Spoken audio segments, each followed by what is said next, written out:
que este decreto supremo en su artículo primero declara en estado de emergencia efectivamente nacional por un plazo de 15 días calendarios y dispone el aislamiento social obligatorio, llamado cuarentena, por las graves circunstancias que afectan la vida de la nación a consecuencia del brote del COVID-19. Esto quiere decir que a partir del día 16 de marzo los trabajadores no podían asistir a obra por este mandato, por este decreto supremo, y como consecuencia de ello, las obras entraron en paralización.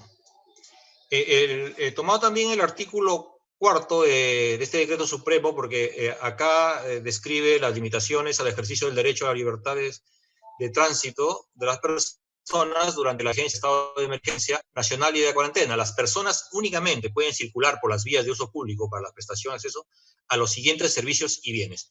Y describe ahí los diferentes servicios y bienes, por ejemplo, adquisición, producción y abastecimiento de elementos, lo que incluye sus almacenamientos, etcétera, adquisición y producción de abastecimiento de productos farmacéuticos, y vemos una serie de actividades que la norma sí le ha permitido a las personas que laboran en estas actividades poder ir a su centro de labores. Y vemos que en ninguna de ellas se encuentran las obras en construcción. Como consecuencia de ello, podemos concluir que efectivamente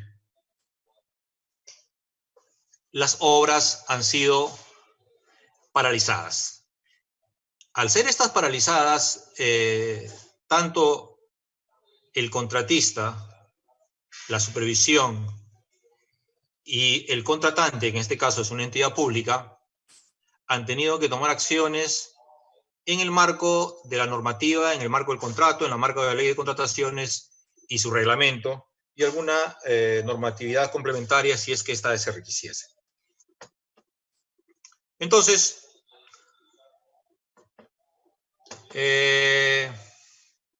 vemos que a partir de las 0 horas del 16 de marzo del Perú, efectivamente se encontraba en un estado de emergencia en todo su territorio, habiéndose establecido diferentes restricciones a nuestras libertades de reunión y de tránsito, lo que ha conllevado, entre otras cosas, a que el personal que participe en la ejecución de una obra está imposibilitado de asistir a su trabajo, trayendo como consecuencia la no ejecución de las obras públicas en los plazos contractuales, por lo que se hace necesario, y eso va a ser materia de esta charla, de esta conversación, evaluar las acciones a implementar en el marco de la normativa con el propósito de viabilizar el reinicio de la ejecución de las citadas obras en los mejores términos contractuales posibles, se entiende.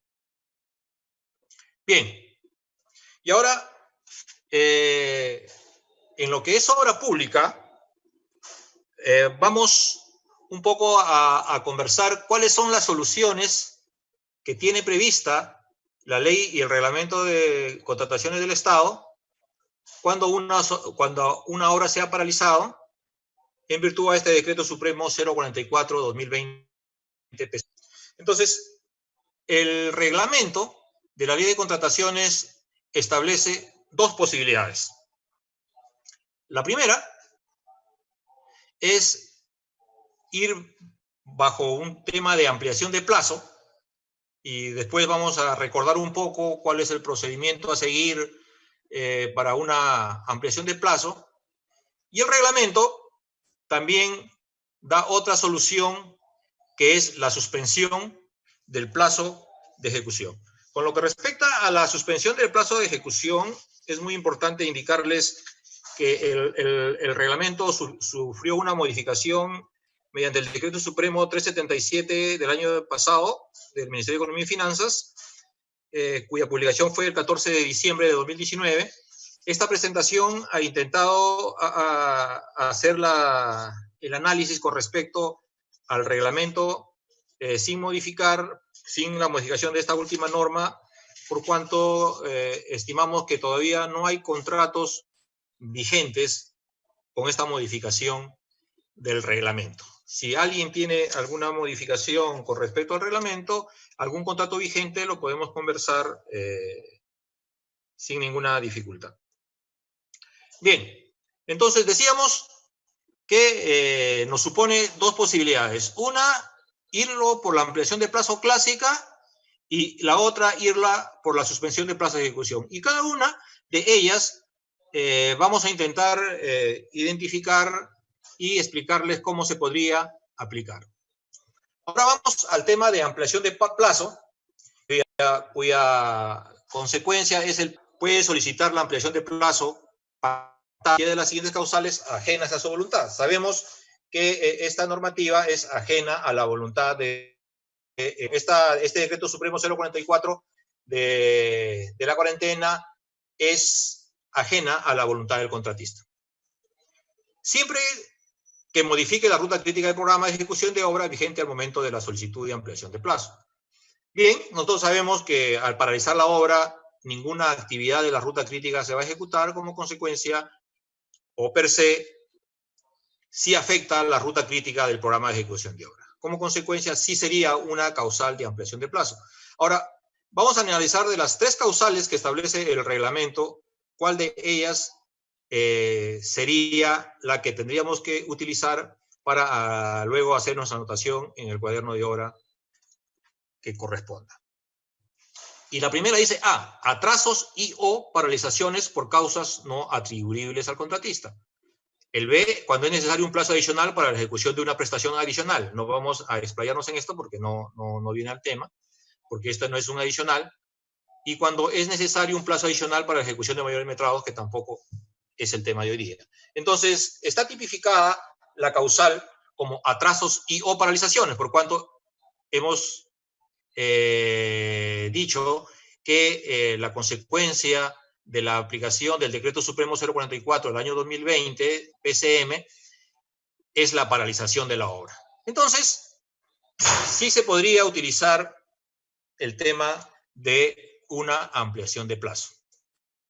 Bien, y ahora nosotros tenemos que iniciar el procedimiento para la ampliación de plazo. ¿No es cierto? ¿Y cuál es el procedimiento? Para que proceda una ampliación de plazo de conformidad con lo establecido en el reglamento de la Ley de Contratación del Estado, el contratista, por intermedio de su residente, anote en el cuaderno de obra el inicio y el fin de las circunstancias que a su criterio determinen ampliación de plazo. Entonces, ahora vamos a analizar un poco el tema del inicio. Y vamos a conversar también con ustedes el tema de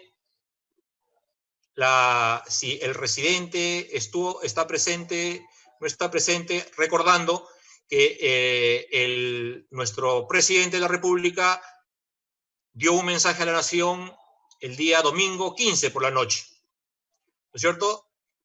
Y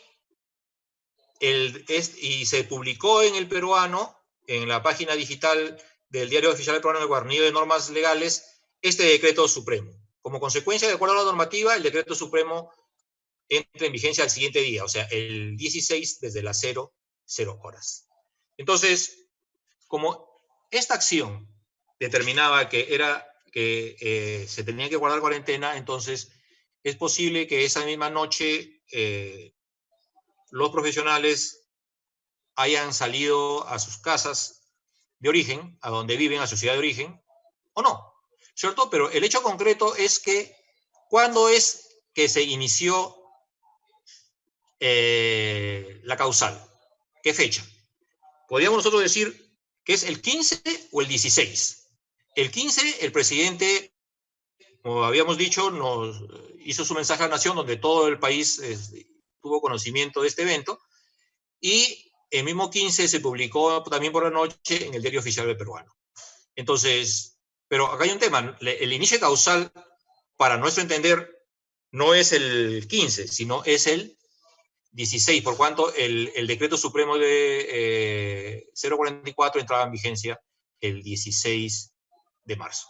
Entonces, si bien es cierto, el ingeniero residente el día domingo 15 debería haber anotado la ocurrencia del mensaje a la nación del presidente porque tenía relación directa con el plazo de ejecución de la obra y también la publicación de este decreto supremo en El Peruano. Sin embargo, la anotación de inicio de causal tendría que hacerse el día 16. Un favor, de repente no lo dije al inicio, para un poco tratar de ordenarnos con el tema de esta presentación y también de las consultas. Yo creo que ustedes están muy interesados en hacer consultas. ¿Qué les parece si exponemos todo el tema y al final hacemos varias rondas de preguntas en la cual nosotros vamos a tratar de responderlas? Porque de lo contrario voy a estar leyendo sus mensajes, pero también estoy entretenido en la pantalla, entonces no voy a atender como les corresponde a todas sus inquietudes. Bien, entonces, les decía que el inicio de la causal es el 16, por cuanto la entrada en vigencia del Decreto Supremo 044 es el 16. Entonces, el 16 tenemos que anotar que se inicie causal de ampliación de plazo en concordancia a lo establecido en el Decreto Supremo 044, etcétera, etcétera. Y haremos nuestra anotación correspondiente, indicando, de acuerdo a la tipología de obra, qué cosa vamos a implementar mínimamente a efectos de que esta paralización no tenga un efecto mayor en la ejecución de la obra y también un efecto en los que transitan por la obra. Por ejemplo, si trata de obra de carretera, si se trata de obra de saneamiento, de electrificación, etcétera, o un canal. ¿Por qué? Porque en una carretera, por ejemplo, hay que atender emergencias, hay que darle transitabilidad a la vía, entonces tiene que quedar mínimamente un equipo mínimo que podría estar atendiendo estas actividades en el lapso de la paralización. Todo eso se tiene que anotar en el cuaderno de obra. Adicionalmente de ello, si es que lo estiman necesario, tendrán que hacer las anotaciones correspondientes de personal que quede en obra, que no ha sido posible desmovilizarlo, y de los equipos de igual manera, para después explicar por cuál es la razón de que hacemos este tipo de anotaciones. Bien, entonces hasta ahí hemos hecho nuestra causal, nuestra fecha de inicio de causal.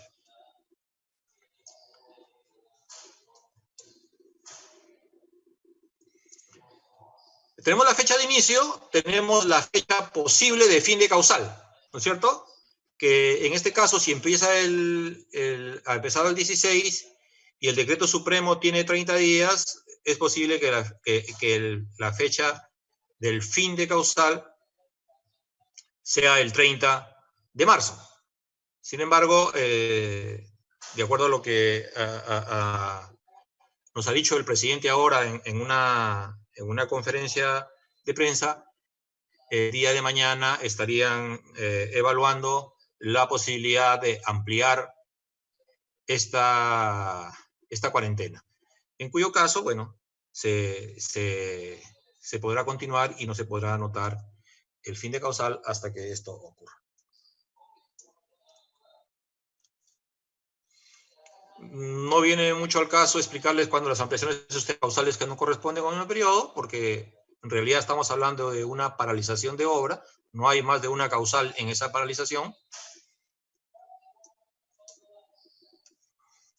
Y lo más importante acá es el procedimiento y los plazos, todo lo conocemos, y no son las consecuencias o los efectos de la modificación del plazo contractual, porque acá va a estar gran parte de sus preguntas la respuesta.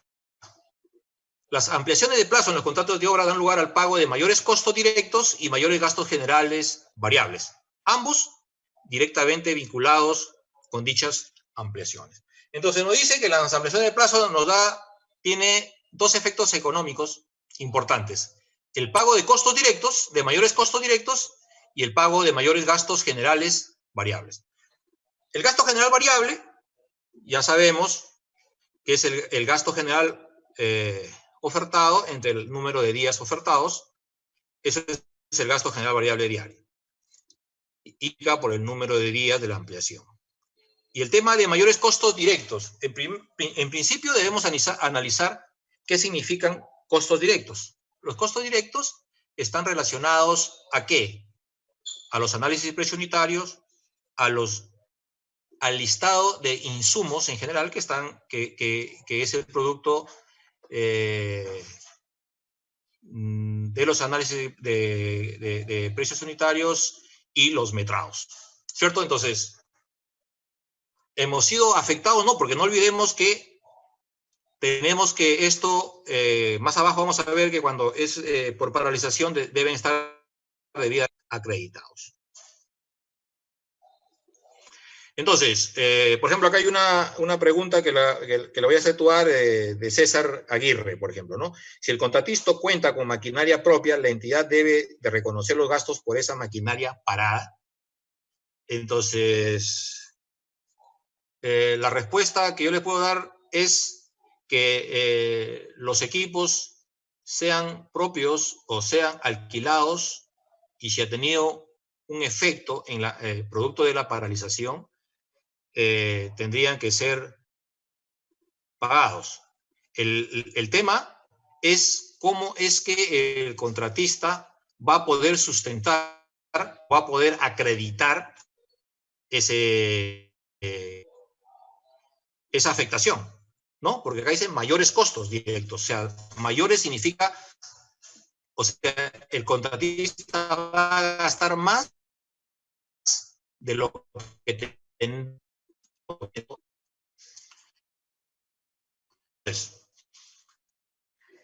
otro ejemplo más sencillo, con respecto a los mayores costos directos. El ejemplo básico, el insumo cemento. Yo tengo cemento para ejecutar cualquier actividad de concreto y usted sabe que supongamos que se alarga la cuarentena y eso ya no es útil porque ya pasó la necesidad. El contratista, por esta paralización, no ha podido desmovilizar, no ha podido hacer absolutamente nada para poder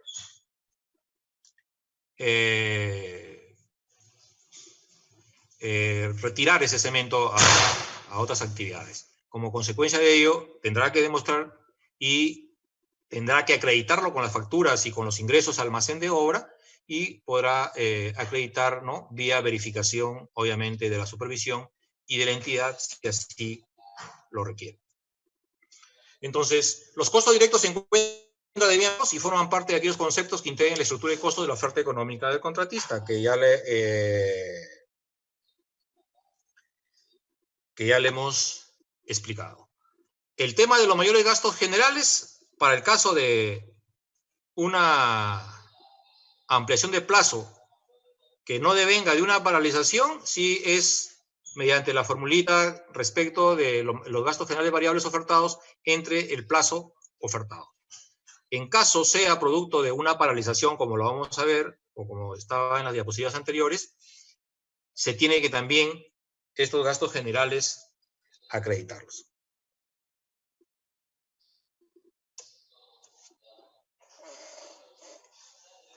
Bueno, como decíamos, los mayores gastos generales variables se determinan en función del número de días correspondientes a la ampliación multiplicado por el gasto general variable diario, salvo en los casos de ampliación de plazo que se aprueben bajo la ejecución de prestaciones adicionales de obra y que tienen calculado en su presupuesto sus propios gastos generales.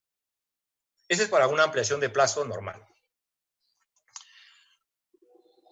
Si es que una ampliación de plazo es generada por la paralización total de la obra, como es este caso, cosas ajenas a la voluntad del contratista, que también este es el caso, da lugar al pago de mayores gastos generales variables debidamente acreditados, de aquellos conceptos que forman parte de la estructura de gastos generales variables de la oferta económica del contratista. ¿No es cierto? Entonces, como ustedes ven, en caso de paralización, como estamos analizando ahora este caso, el contratista tendría derecho al reconocimiento de mayores gastos generales variables debidamente acreditados. La pregunta es, ya no se usa la formulita para el gasto general, sino tiene que acreditarlos. Y se tiene como referencia su oferta económica. Y acá me pregunta, por ejemplo, ¿cómo se acreditan estos costos directos y mayores gastos generales si no existen facturas y o recibos por honorarios? ¿Cierto? Entonces, a ver, en principio el contratista tiene una oferta. Y vamos a hablar, por ejemplo, solamente del ingeniero residente. Contrata al ingeniero residente y él en su oferta le pone que le va a pagar 10.000 soles mensuales. Y está en la planilla. Como consecuencia de ella, tiene para acreditar el contrato y tiene para acreditar la planilla de este profesional. Entonces, está totalmente o es fehacientemente verificado, ¿cierto? Ahora, la pregunta acá, por ejemplo, que hace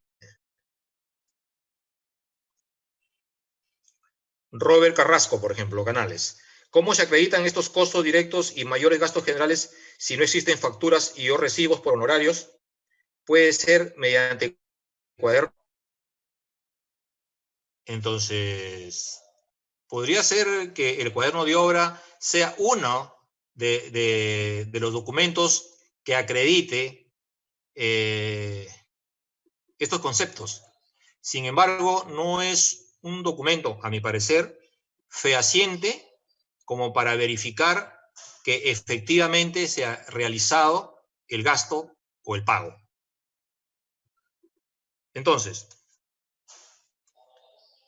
si solamente es el cuaderno de obra, tengan la seguridad casi es que la entidad no va a poder reconocer estos gastos por cuanto no hay una prueba fehaciente. Entonces, decíamos que para el caso residente tenemos su contrato y la planilla donde se le verifica el pago a este profesional. Tenemos anotaciones de cuaderno de obra, que lo hace efectivamente el ingeniero residente, donde verifica que también él ha elaborado. Y tenemos nuestra oferta. Y acá la pregunta es, por ejemplo, yo oferté que mi ingeniero residente iba a ganar 10.000. Y si yo presento una planilla de 15.000 soles, que finalmente cuando firmé el contrato de obra, para firmar el contrato de obra necesitaba ya contratar al ingeniero residente y como consecuencia llegamos al acuerdo económico de 15.000.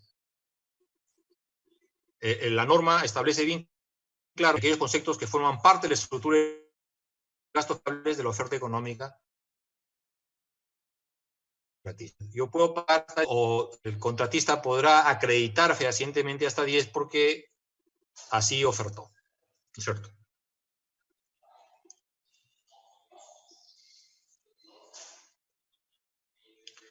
Bien, como le volví a repetir, es preferible que todas estas consultas que en estos momentos me están haciendo vía el Facebook o YouTube, lo hagamos cuando terminemos todo este marco teórico normativo con el propósito de tener las herramientas suficientes y necesarias y poder atender sus consultas.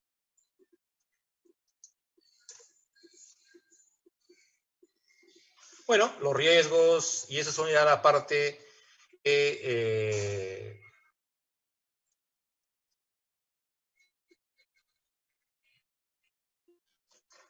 se tiene que identificar con propósito de esta ampliación de plazo.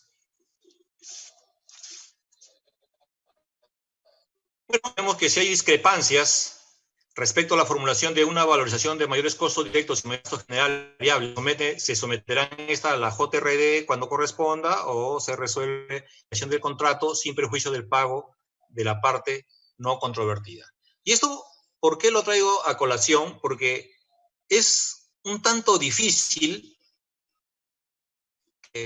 post-evento la entidad y el contratista se pongan de acuerdo en qué parte va a reconocer o no va a reconocer. Siempre esto va a terminar verse. Y producto de este decreto de urgencia, de este decreto supremo, va a generar controversias en las obras públicas, y lo que se requiere ahora es, por ejemplo, que los contratistas de las supervisiones o con las entidades públicas en general se pongan ya a trabajar con respecto a qué cosas se podría reconocer o no, porque en medio de todo esto están los trabajadores, que en estos momentos todos nosotros estamos en estas casas. Bien, ya sabemos que en plazo de plazo hay que actualizar la programación, el programa de adquisición de materiales, etcétera, etcétera, ¿no? Que no viene al caso. Ahora vamos a tratar el tema de la suspensión. El tema de la paralización de obra vía ampliación de plazo, ya sabemos que anotamos la ampliación de plazo, el inicio de la causal de ampliación de plazo el día 16 y la cerramos ahorita hasta el día 30 si es que no se amplía este evento de la cuarentena. Bien, y ahora vamos a ver el tema de la suspensión de plazo, que es otra manera de abordar esta paralización de obra. ¿Y cuál es el concepto que dice el reglamento? Cuando se produzcan eventos no atribuibles a las partes que originen la paralización de obra, estas pueden acordar por escrito la suspensión del plazo de ejecución de la misma hasta la culminación de dicho evento, sin que ello suponga el reconocimiento de mayores gastos generales y costos directos, salvo aquellos que resulten necesarios para viabilizar la suspensión. Entonces hay que analizar un poco este artículo, ¿no? Del reglamento respecto a la suspensión del plazo de ejecución. ¿Es un evento no atribuible a las partes? Estamos totalmente de acuerdo, porque no es atribuible ni a la entidad ni al contratista, ¿no? La paralización de obra. Entonces, acá viene el tema, ¿no? Estas pueden, dicen, no es obligatorio en principio. Estas pueden acordar por escrito, hecho que es improbable por la naturaleza del evento, que hayan acordado mediante un documento, una acta, un acuerdo, la suspensión del plazo de ejecución de la misma, hasta la culminación de dicho evento. Entonces, como ustedes ven, si bien es cierto, se podría utilizar este artículo si ambas partes están de acuerdo y con cargo a que el área legal, tanto de las entidades como de las empresas contratistas, estimen que sí se puede aplicar este artículo y que pueden regularizar este acuerdo, ¿no? Para que se suspenda el plazo de ejecución de la misma. Y acá viene el tema un tanto controversial. Sin que ello suponga el reconocimiento de mayores gastos generales y costos directos, salvo solamente aquellos que resulten necesarios para viabilizar la suspensión. ¿Esto qué cosa quiere decir? Que en principio no va a haber ningún reconocimiento de gastos generales y costos directos. Y esto lo dice el reglamento, o sea, esa es una norma, ¿no es cierto? Que partes estaban totalmente de acuerdo a la hora de haber suscrito el contrato. Salvo aquellos que resulten necesarios para viabilizar la suspensión. La pregunta es, si es que yo no he tenido un acuerdo previo entre las partes, ¿cuáles son aquellos costos o gastos generales y costos directos necesarios para viabilizar la suspensión? ¿No? Vamos desde los más sencillos. Yo necesito, tengo varios frentes de trabajo, tengo equipos en diferentes frentes de la obra. Como consecuencia, necesito yo tener un sistema de vigilancia. ¿no es cierto?, durante las horas de la paralización, o sea, las 24 horas. Entonces, podríamos entender que sin ninguna dificultad las partes van a decir que sí, efectivamente, la vigilancia sí es un costo necesario para viabilizar la suspensión. Bajo el contexto de este decreto supremo 044, ¿no es cierto?, 2020 PCM. ¿Por qué? Porque o sea, no se puede movilizar los equipos. Como consecuencia, tendremos que pagar los guardianes. Otro pago que no tendría mayor problema, por ejemplo, sería el pago de los servicios de telefonía, internet, etcétera, que necesitan en obra o que tienen en obra. ¿No es cierto? Entonces, si esto ocurre, tienen estos servicios, yo creo que no habría tampoco problema en tratar de la entidad reconocer estos costos. Tengo un ingeniero de seguridad que tiene que estar vigilando la obra porque tengo zanjas abiertas, tengo que vigilar que esté con todas las, digamos, equipado con todas las condiciones de seguridad. Entonces, necesito yo un ingeniero de seguridad mínimamente que vele en la obra porque ya tengo varios frentes de obra aperturados y como consecuencia, si alguien pasa por ahí, hay un alto riesgo de accidentes. Entonces, sí tengo que tener un equipo mínimo para atender emergencias, ¿no? Por ejemplo, si es una obra de saneamiento, ¿no? Y yo ya tengo mis zanjas abiertas porque he estado instalando o colocando la tubería. Entonces, si hay un accidente, tengo que tener el equipo necesario, a pesar de que he tomado las medidas de seguridad correspondientes, para poder auxiliar y poder salvar este inconveniente. Entonces, son costos que la entidad no va a tener dificultades en reconocer, pienso yo. Ahora, otros costos.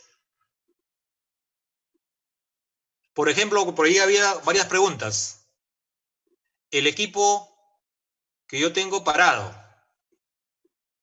en obra, porque ya no he tenido tiempo ni de desmovilizarlo, ni cosas, ni algo parecido. Entonces, yo tengo contratos con terceros por alquiler de equipos con un número de horas mínimas al mes por cada equipo. Por ejemplo, yo digo una excavadora, dice, yo te contrato, mi contrato es, pero si mi equipo mínimamente trabaja 140 horas al mes. Entonces, y eso está puesto en el contrato. La pregunta es esto, ¿la entidad va a reconocer esos costos o no? ¿Cierto? Entonces, ahí tendrán que ponerse de acuerdo ambas partes porque no debemos olvidar que este evento es de naturaleza excepcional y es un tema que a todos nos atañe. Como consecuencia, no se trata acá de aprovecharse de estos eventos para que ni el contratista lucre de algo o la entidad deje de pagar una prestación. ¿Cierto? Entonces, ese es el tema del día. ¿Va a reconocer o no va a reconocer? Si no me reconoce gastos generales, pero sí los costos que me va a llevar a viabilizar la paralización o la suspensión del plazo. Otro tema es, por ejemplo, nuestra planilla de profesionales, que está en el gasto general variable. Ellos tienen un contrato vigente con el contratista. La pregunta es, ¿la entidad va a reconocer o no va a reconocer esos costos? ¿No? Hay que ponerse de acuerdo. Y así, si seguimos bajando en otros costos, por ejemplo, las planillas de los obreros o de los trabajadores de construcción civil, ¿la entidad va a reconocer o no va a reconocer? ¿El contratista va a pagar o no va a pagar estas planillas? Entonces, bajo esos conceptos que son no controversiales, pero sí que dentro de ello hay muchos millones de soles, si sumamos la cantidad, yo leía un artículo de Capeco que hay más de 140.000 trabajadores de construcción civil en nuestro país, si ellos van o no, o van a recibir sus salarios por actividades que no han ejecutado efectivamente. ¿Cierto? Entonces, este es un tema altamente controversial con respecto a qué se reconoce y qué no se reconoce, porque vuelvo a insistir, estos costos que estamos hablando son previamente acordados por escrito entre las partes. Ahora, por la naturaleza del evento, por esta paralización no ha sido posible haber concordado este acuerdo. Sin embargo, yo recomiendo que las partes se tienen que poner de acuerdo a efectos de poder dar solución y viabilidad al reinicio del plazo de ejecución de obra, ya que la entidad tiene que comunicar al contratista la modificación de las fechas de ejecución de obra, respetando los términos en los que se acordó la suspensión. Entonces, como ustedes ven, y ustedes ven el reglamento, esta suspensión de plazo de ejecución no trae como consecuencia una actualización del calendario, sino se tiene que correr y dejar en blanco los días que ha sido, el periodo que ha sido suspendido el plazo de ejecución. Obviamente, vuelvo a repetir, porque estoy leyendo acá las consultas, a pesar que, por favor, insisto, en que todas las preguntas que podamos hacerlo, ya estoy por terminar esta presentación, entonces, todas las preguntas que ustedes tengan, con mucho agrado, las que estén a mi alcance, las vamos a responder.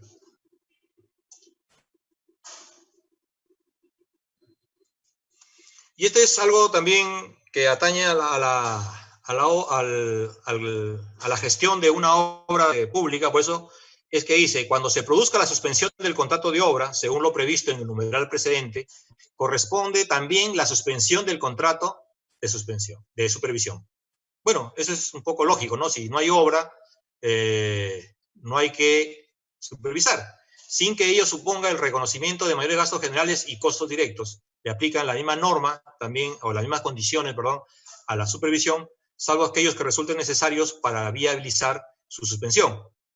Esta disposición también se aplica en caso de suspensión de ejecución de obra se produzca como consecuencia de sometimiento a arbitraje de una controversia. Lo dispuesto en este numeral resulta aplicable a los contratos de supervisión también de servicios. Entonces, quiere decir que al supervisor tampoco le van a reconocer mayores gastos generales y costos directos, salvo aquellos que resulten necesarios para viabilizar la suspensión. Entonces, el tema es cuáles son aquellos que resultan necesarios.